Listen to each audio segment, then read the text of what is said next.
وانت بتتفرج على الفيديو ده في 3 جوابات وصلوا للفيفا دلوقتي. اول جواب لما كهربا عمل اول اسيست راح مرتضى باعت جواب للفيفا: يا فيفا الحقوا كهربا بيلعب ماتش، ده تسيب ما ينفعش يلعب. بعد كده كهربا عمل تاني اسيست، راح مرتضى باعت تاني جواب قال لهم: يا اولاد الحقوا كهربا بيلعب ماتش يا انفانتينو، طلع كهربا من الملعب يا انفانتينو.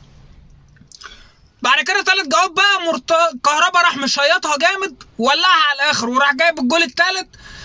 مرتضى راح بعت الجواب: يا انفانتينو يا ابن كذا، طلع كهربا من الملعب بسرعه، كهربا بيلعب ماتش ليه؟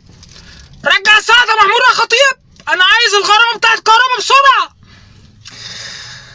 الف مبروك للاهلي عوده كهربا، عوده كهربا الاول، وبعد كده الصعود للنهائي بعد الفوز على سموحه 3-1 وملاقات بيراميدز